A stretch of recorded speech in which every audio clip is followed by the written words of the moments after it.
안녕하세요. 뱀이 지켜보고 있어요. 파이썬으로 쿠버네티스 모니터링하기라는 주제로 오늘 발표를 진행할 이상유입니다. 시작하기 전에 잠깐 먼저, 저는 현재 뎁시스터즈에서 데브옵스 엔지니어로 일하고 있습니다. 재밌어 보이면 해봐야 돼서 뭔가 일을 많이 벌리고, 회사에서도 그런 일을 할 수 있어서 매일매일이 새롭고 즐겁지만, 맘 한켠에는 휴학하고 온 학교에 언젠가 돌아가긴 해야 될 텐데 라는 짐을 쌓아두고 있습니다. 오늘은 개발자들을 때려주는 회초리를 만드는 이야기를 할 계획인데요. 저런 회초리가 왜 필요했는지, 그리고 팀에 누구나 편리하게 사용할 수 있는 툴을 만들기 위해서 어떤 부분을 고민했는지에 대해서 주로 이야기할 예정입니다. 시작하기 전에 오늘 내용은 쿠버네티스를 모니터링하는 툴을 만드는 과정에 대해서 이야기하지만 여기는 콩콘이 아니라 파이콘이니까요. 쿠버네티스가 뭔지에 대해서 잠깐만 설명하고 시작할게요. 먼저 컨테이너인데요. 내 코드가 동작하는 데 필요한 다른 요소, 파이썬 모듈일 수도 있을 거고요. 시스템 라이브러리일 수도 있을 거고, 데이터베이스 같은 다른 소프트웨어는 묶을 수는 있는데 컨테이너의 동작 방식상 권장되는 방법은 아니고요. 이런 요소들을 한데 묶어서 만들어진 환경과 다른 환경에서도 잘 동작하는 소프트웨어의 단위를 컨테이너라고 합니다. 예시를 하나 들자면 제가 잠자리를 좀 많이 가린다고 가정해 볼게요.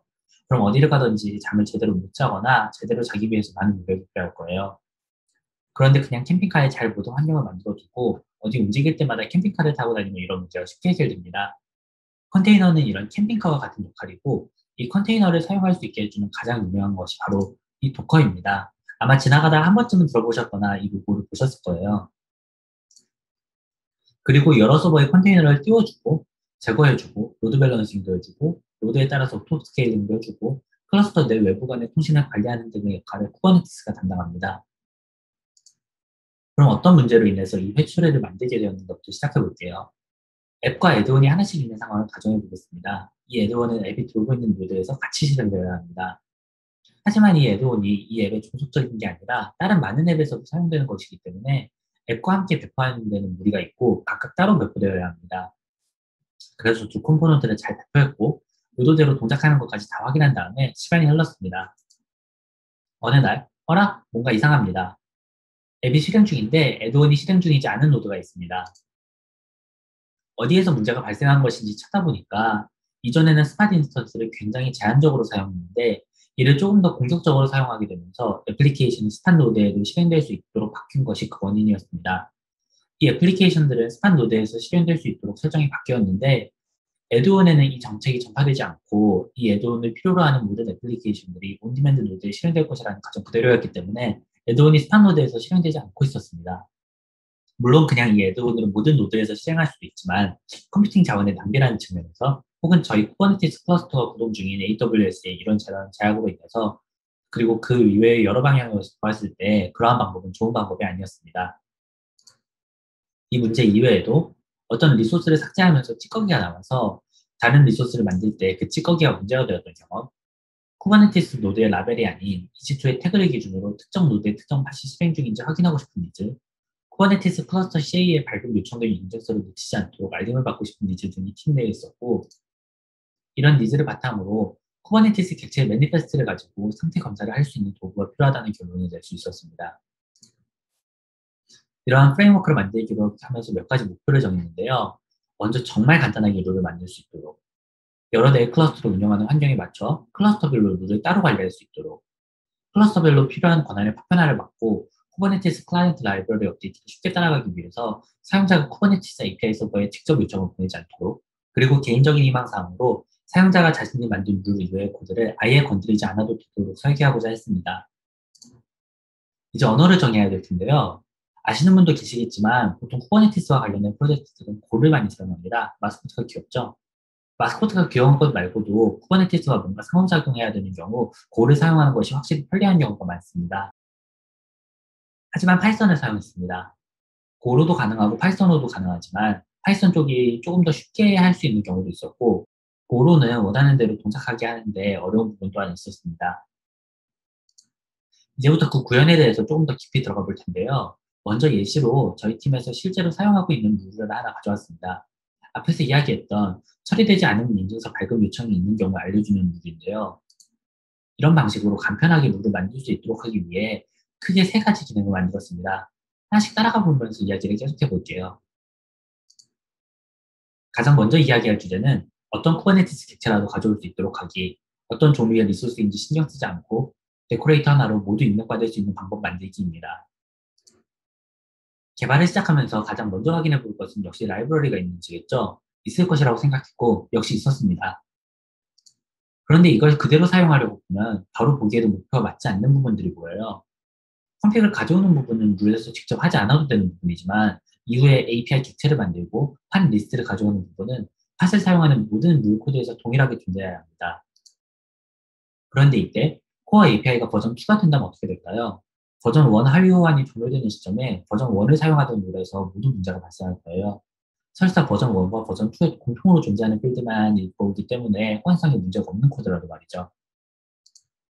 문제가 여기에서 끝나지 않아요. 쿠버네티스는 내가 원하는 상태의 객체를 선언하는 방식의 API를 사용하기 때문에 기본적으로 존재하는 리소스 이외에도 추가적인 리소스 타입을 등록하는 것이 매우 자유롭습니다.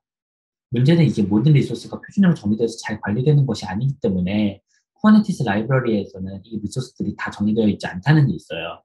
그럼 그런 리소스는 아예 가져올 수 없는 걸까요? 가져올 수 없다면 이 라이브러리의 사용이 너무 제한적이겠죠? 당연히 가져올 수 있습니다. 이 두 메소드를 이용해 커스텀 리소스를 가져올 수 있는데요. 공통적으로 그룹, 버전, 그리고 복수형 이름을 요구하는 것을 볼 수 있습니다. 잠시 한번 정리해 볼게요. 쿠버네티스는 원하는 상태의 객체를 정의해 사용하는 선언적 API를 사용하고요. 이러한 객체는 기본 리소스일 수도 있고 커스텀 리소스일 수도 있는데 커스텀 리소스가 어느 시점에 추가되고 삭제될지 어느 시점에 버전이 바뀔지 프로그램은 알 수 없습니다. 우리가 원하는 방식은 모든 리소스를 동일한 방법으로 가져올 수 있으면서 새로 추가되고 삭제되는 커스텀 리소스에도 유연하게 대처할 수 있는 방법입니다. 이를 만족하기 위해 Recurve Cube Object라는 데코레이터를 만들어서 이 데코레이터에서 룰 함수의 매개 변수로 사용자가 요청한 객체를 제공해주는 방식을 선택했습니다. 다른 좋은 방식도 있겠지만 사용자에게 클래스를 사용할 것을 강요하고 싶지 않았고 그러면서 한눈에 이 룰이 어떤 객체를 바로 사용하는지 알 수 있기 위해서 데코레이터를 사용했습니다. 가장 먼저 마주한 문제는 API 경로가 모두 동일하지 않다는 것이었는데요. 코어 API의 경우에는 그룹이 따로 없이 API라는 경로 아래, 다른 API의 경우에는 APIs라는 경로 아래 그룹이 추가로 붙는 경로를 사용합니다. 때문에 코어 API인 경우와 아닌 경우, 네임스페이스 구분이 있는 경우와 아닌 경우 총 4가지를 따로 핸들링해줘야 합니다. 그런데 아까 커스텀 리소스를 가져오는 메소드에 코드를 타고 들어가다 보면은 네임스페이스로 구분되는 객체와 아닌 객체 모두 API 클라이언트라는 객체의 콜 API 메소드를 호출하는 것을 볼 수 있습니다. 그리고 리스트 커스텀 오브젝트 쪽 리턴을 보면 패스의 파라미터가 포맷팅 되지 않은 상태로 콜 API 메소드를 호출합니다. 그럼 이야기가 쉬워지죠? 임의로 코어라는 그룹을 만든 뒤 코어 그룹인 경우에 경로를 API로 바꿔주면 됩니다. 쿠버네티스 문서에서도 코어 API들을 코어라는 그룹 이름으로 부르기 때문에 보통 유저가 따로 자기만의 코어 그룹을 만들어서 사용하진 않을 거예요. 이렇게 코어 그룹을 핸들링해주는 API 클라이언트를 만들고 테스트를 해보면 이렇게 코어 API의 기체로 잘 불러와지는 것을 확인할 수 있고 이제 이를 바탕으로 데코레이터에서 네임스페이스 구분이 있는 객체인지 아닌지 구분하게 해주면 아래와 같이 데코레이터가 만들어집니다. 다만 쿠버네티스와 파이썬의 네이밍 컨벤션이 좀 달라서 데코레이터에서 기본적으로 사용하는 이름이 쿠버네티스 이름과 정확하게 동일하지 않고 이 때문에 가독성이 떨어질 수 있어 else name이라는 파라미터를 통해서 별명을 지정할 수 있도록 했습니다. 이러면 되기는 하는데요. 문제는 늘 정확한 API 그룹, 버전, 그리고 복수형 이름이 필요하다는 점입니다.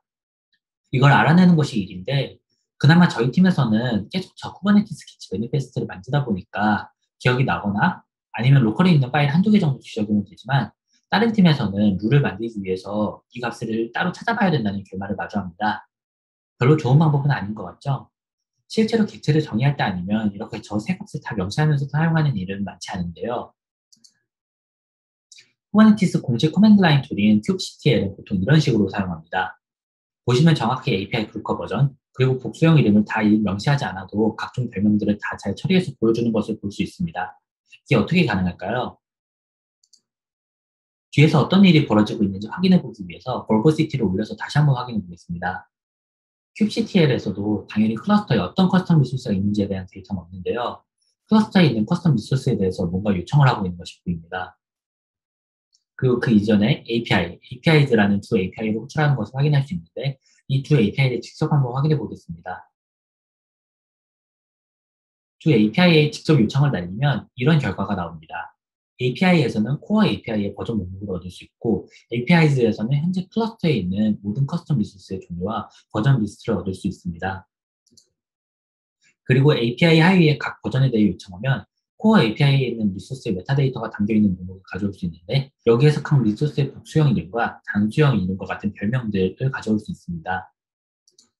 API의 경우는 코어 그룹의 경우였으니 동일하게 APIs 아래 API 그룹과 버전을 명시하면 해당 API 그룹과 버전의 리소스 목록이 나오겠죠.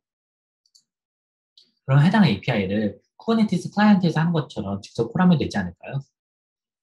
API 클라이언트 내부 구현상 리스폰스 타입을 오브젝트로 설정하면 쿠버네티스 API 서버에서 JSON으로 반환된 응답을 디시리얼라이즈한 결과를 그대로 반환하게 할 수 있습니다.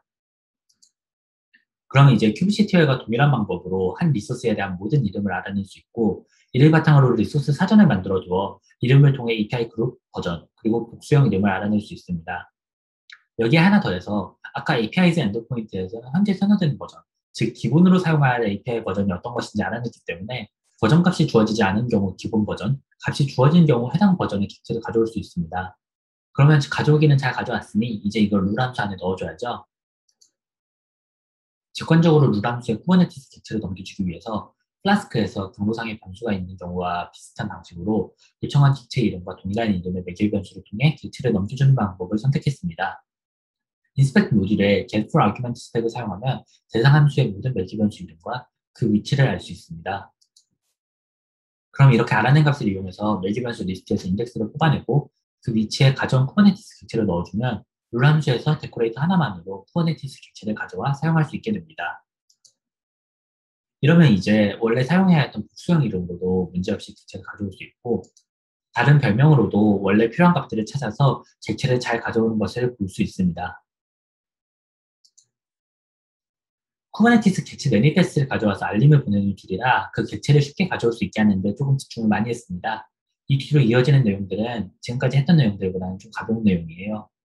이제 룰만 작성하면 사용할 수 있도록 하기, 다른 사람의 코드를 전혀 만지지 않고도 룰 추가와 삭제가 가능하도록 만들기입니다. 저희 팀이 운영하는 쿠버네티스 클러스터가 여러 개인데다가 개발 환경부터 라이브 환경, 리눅스와 윈도우 환경이 공존합니다. 환경이 이렇게 다양하다 보니 모든 클러스터가 공용하는 구성 요소와 이를 검사하는 룰이 있는 한편, 특정 클러스터에서만 필요한 룰이 있기도 하고 특정 클러스터를 제외하고 확인해야 하는 룰이 있기도 합니다. 그렇다고 이걸 컨테이너 이미지를 다 따로 관리하려고 한다면 정말 악몽이 따로 없을 거예요. 그런데 생각해보면 이 검사기는 CI가 설정되어 있어 개발 중인 코드가 룰 폴더에 들어가 있을 가능성은 낮습니다.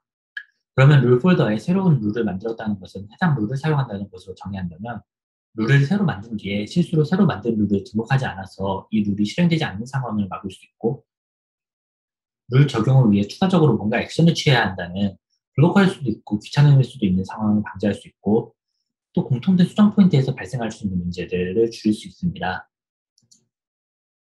룰이 룰스 폴더에 들어있다고 두고 이야기를 진행해 볼게요. 앞에서 이야기한 대로 룰스 폴더 안에 있는 파일들을 다 가져오면 될 텐데, 그런 파일에서 실제로 룰 함수를 어떻게 뽑아낼까요?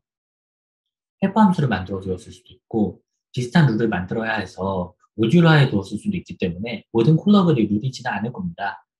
그렇다고 알림 데코레이터가 달려있는 룰을 실행시키는 것은 다른 방식으로 알림을 받고 싶을 때 걸림돌이 될 가능성이 높습니다. 그래서 모든 룰 파일에는 룰즈라는 콜러블의 리스트를 정의하겠고, 그 안에 룰로 취급해 실행할 콜러블을 나열하도록 규칙을 정했습니다. 그럼 룰을 어떻게 만들 것인가는 정했는데, 이걸 실제로 어떻게 가져올까요? 다행히도 파이썬에서는 동적으로 모듈을 로드할 수 있는 방법을 제공합니다. input-lib 라이브러리를 사용하면 파이썬 코드 작성할 때 input 뭐뭐뭐 하는 구문과 동일하게 모듈을 인포트해 옵니다. 하지만 이제 인포트 구문은 이 이후에 가져온 모듈 객체를 그 이름으로 해당 스코프에서 사용할 수 있도록 후처리를 조금 더 해주는 데 비해서 이 input-lib 모듈은 인포트해온 모듈 객체를 바로 반환해 줍니다. 이 모듈 자체는 가져올 모듈 이름이 스트링으로 받기 때문에 저런 그냥 임포트 구문을 사용했을 때에는 불러올 수 없는 모듈 또한 가져올 수 있지만, 이거를 다 허용해 준다면 좋지 않은 의미로 정말 굉장히 다양한 이름이 난입할 수 있기 때문에 네이밍 스킨 제한을 약간 두었습니다. 기본적으로는 PEP8의 모듈 네임 컨벤션을 따르도록 했지만, 이 이름이 슬랙에 알림을 보낼 때도 기본적으로 사용되는데 그때는 대문자가 섞여 있는 이름이 더 있기 쉬울 수도 있기 때문에 대문자까지는 사용할 수 있도록 허용했습니다. 그럼 정리해보면 룰을 가져오기 위해 룰 폴더에서 각 모듈을 임포트해오고 그 모듈 객체에서 콜러블의 리스트인 룰즈를 찾고 그 리스트 안에 룰을 가져온 룰 리스트에 추가하고 이렇게 가져온 룰을 모두 실행하는 방식으로 룰 폴더 안에 있는 모든 룰을 실행할 수 있습니다. 이렇게 되면 이제 자신이 만든 룰 파일만 잘 관리하면 다른 부분은 정말 아무것도 건드리지 않고도 자신의 룰이 잘 동작할 것을 보장할 수 있고 모든 클러스터에서 공통적으로 사용하는 룰만 있는 이미지를 만든 뒤 클러스터별 룰을 추가하는 방식으로 멀티 클러스터 환경에서 유연하게 대응할 수 있습니다. 여기까지 한 걸 잠깐 정리해 볼게요. 일단 쿠버네티스 객체를 쉽게 가져올 수 있는 데코레이터를 만들었습니다. 이 데코레이터를 이용해서 룰을 잘 만들고 룰즈 리스트에 실행하고 싶은 룰을 나열해두면 룰이 잘 실행됩니다. 이게 언제나 계속 실행 중이면서 쿠버 이벤트를 다 받아오고 할 필요는 없어서요. 일단 저희 팀에서는 크론 잡으로 업무 시간 중 4시 정각에 실행되도록 세팅해 두었습니다.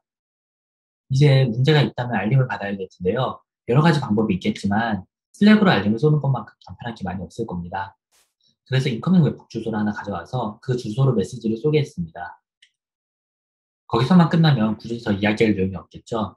세 번째 주제, 슬랙으로 알림을 보내기, 그리고 알림을 끌 수 있도록 하기. 크론 잡으로 실행되는 프로그램과 슬랙을 인터랙티브하게 연동시키기입니다. 일단 원하는 형태로 객체를 스트링으로 뽑아내야 되는데요. 문제가 발생한 경우 이게 쿠버네티스의 뭔가를 건드려서 해결할 수 있는 문제가 있는 반면 쿠버네티스 리소스와 연결되어 있는 다른 부분, AWS의 경우에는 EC2 인스턴스 자체를 건드려야 하거나 EBS 볼륨을 건드려야 하는 등의 문제가 있을 수 있습니다. 그런데 쿠버네티스에서 사용하는 이름과 EC2나 EBS에서 사용되는 아이디가 다른 경우가 있어서 쿠버네티스의 이름을 그대로 사용하면 대응할 때마다 저 아이디를 찾는 과정이 추가됩니다. 이런 경우를 위해 그때그때 객체를 대표하는 값을 스트링으로 뽑을 수 있도록 하면 좋을 것 같습니다. 하지만 어떤 객체를 가져와도 동일한 사용자 경험을 줄 수 있는 쿠버네티스 객체가 딕셔너리로 룰에 제공되는 방식은 유지하고 싶었습니다. 그래서 쿠버네티스 오브젝트라는 딕셔너리를 상속받는 객체를 만들고 문자열화해주는 함수를 직접 설정할 수 있도록 만들었습니다. 원하는 경우 데코레이터의 스트링이파이어 함수를 별도로 지정하면 해당 포맷대로 객체를 대표하는 문자열을 얻을 수 있습니다. 이렇게 만들고 나니까 이제 객체를 대표하는 값으로 알림이 잘 옵니다. 알림이 잘 오는데요. 너무 잘 와서 정말 매시간 울립니다. 이 매시간 알림이 오는 객체를 확인해 보니까 다른 팀에서 관리하는 객체인데요. 여쭤보니 이건 굳이 검사할 필요가 없을 것 같다고 예외 처리되면 좋을 것 같다고 하십니다. 그냥 하드 코딩해 버리면 해결되게 하겠지만 이런 식으로 코드를 수정해 대응해야 될 일이 계속 발생할 가능성이 높습니다. 그리고 이 때문에 룰이 파편화되거나 검사되어야 하는 객체를 놓칠 수도 있는 맹점이 생깁니다. 그냥 슬랙에서 뭔가 날리면 그 객체만 검사해서 빼버리는 방법이 없을까요? 그런데 이게 의외로 제약이 좀 있었습니다. 일단 검사기가 크론 잡으로 돌고 있는 게 문제였는데요. 슬랙에서 유저가 뭔가 보내는 걸 받으려면 이가 떠 있어야 하고 그럼 룰 구동하는 코어 부분은 상당한 수정을 동반하게 됩니다. 그리고 이걸 받아서 처리할 수 있다고 하더라도 이걸 어딘가 그리고 크론 잡으로 이걸 받아서 처리할 수 있다고 하더라도 이걸 어딘가 저장해야 되는데 예를 들어서 DB라고 그러면은 그럼 결국엔 DB는 계속 떠 있어야 되죠. 컴퓨팅 리소스 절감 효과가 줄어듭니다. 그리고 애초에 지금 슬랙이 연동되는 부분을 인커밍 웹프로 짜놨는데 이거를 슬랙 앱으로 바꾸는 것은 크게 문제가 없습니다. 그런데 슬랙에서 슬랙 앱으로 유저 인터랙션을 보내주는 엔드포인트가 딱 하나라서 각 클러스터에서 이걸 다 받으려면 클러스터마다 슬랙 앱을 하나씩 만들어줘야 된다는 결론에 도달하게 됩니다. 클러스터 개수만큼 똑같은 앱이 있어야 하는 것은 별로 좋은 생각이 아닌 것 같습니다. 그래서 최종적으로는 이런 구조를 가지게 되었습니다. 슬랙 인터랙터라는 새로운 구성 요소가 추가되었는데요. 어떤 역할을 하는지 조금 더 자세히 다뤄볼게요. 이 슬랙 인터랙터라는 친구는 오로지 검사 예외 처리만을 위해 만들어졌습니다. 간단한 웹서버로 플라스크와 MySQL을 사용하고 유저가 슬랙에서 뭔가 메시지에 반응함으로써 처리와 상호작용하는 부분을 담당합니다. 어떤 클러스는 어떤 인터랙터 같은 방식으로 운영되진 않고 모든 클러스터가 동일한 슬랙 인터랙터 컴포넌트를 통해 유저와 상호작용합니다. 그런데 아예 이 친구가 슬랙과의 모든 특징을 전담하게 된다면 이 컴포넌트가 죽었을 때 모든 클러스터에서 알림이 제대로 가지 않는 등의 문제가 발생할 수 있기 때문에 알림 메시지 전송 자체는 각 검사기에서 슬랙으로 바로 전송하는 구조를 유지했습니다. 어떻게 두 컴포넌트 간에 통신하는지 보면 검사기는 매 검사 시점에 아까 쿠버네티스 객체를 가져오는 데코레이터에서 먼저 가져온 모든 객체를 인터랙터에 등록하게 됩니다. 쿠버네티스에서는 객체 종류, 네임스페이스, 네임 3개의 조합은 유니크하기 때문에 클러스터, 객체 종류, 네임스페이스, 이름 조합으로 모든 클러스터에서 한 객체를 특정할 수 있습니다. 그리고 이어서 이 데코레이터에서는 슬랙 인터랙터로부터 검사해서 제외할 객체를 가져와 제외할 객체들을 아예 애초에 객체 리스트에서 빼버리고 남은 객체들만 룰 함수에 넘겨주게 됩니다. 인터랙터가 SPOF이기 때문에 기본적으로 객체를 등록하는 부분, 그리고 검사 제외 객체를 가져오는 부분 모두 실패하더라도 안전하도록 만들었는데, 객체를 등록하는 부분은 어차피 다음 실행 때 객체가 최신화될 테니 한 번 정도 등록 안 해도 큰 문제가 없고요. 검사 제외 객체를 가져오는 부분에서는 실패하는 경우 아무것도 무시하지 않고 모든 객체를 검사하게 됩니다. 유저는 이제 검사기에서 발송한 알림에 들어있는 버튼을 통해 예외 처리할 객체를 등록할 수 있고, 또 recover alert라는 슬랙 명령어를 통해 예외 등록했던 객체의 알림을 다시 활성화할 수 있습니다. 그래서 예시를 보면 이런 식으로 문제가 있는 객체를 알려주고, 밑에서 리소스를 선택한 다음에 옆에 버튼을 누르면 이렇게 알림이 비활성화되었다고 알려주고, 이후로는 해당 객체에 대한 알림이 오지 않게 됩니다. 객체가 삭제되는 경우 다음 실행 때 인터랙터의 객체 리스트가 업데이트되면서 삭제된 객체가 인터랙터의 DB에서도 삭제됩니다. 그러면 이제 외르키로 연결되어 있던 모든 알림 비활성화 설정도 같이 삭제되고요. 이후에 동일한 이름의 객체가 생기면 이 친구는 비활성화 처리가 안 되어 있으니 다시 검사를 수행하게 됩니다. 앞서 말씀드린 것처럼 슬랙 명령어를 통해서 구원하는 것도 가능하고요. 그래서 오늘 결론을 조금 내보자면, 확실히 쿠버네티스나 그 생태계의 각종 소프트웨어들이 고를 많이 사용하고 같은 언어를 사용해서 편리한 부분도 많습니다. 하지만 언제나 그렇듯 파이썬으로도 못할 것도 없고 파이썬이라서 가능한 부분도 있습니다. 쿠버네티스를 다뤄보고 싶으신 분, 그리고 다루시는 분들 모두 막연히 다른 사람들은 고를 사용하던 대로 귀결되지 않고 파이썬으로 만들어진 쿠버네티스 생태계의 소프트웨어들이 더 많아지기를 소망합니다. 긴 발표 들어주셔서 정말 감사합니다.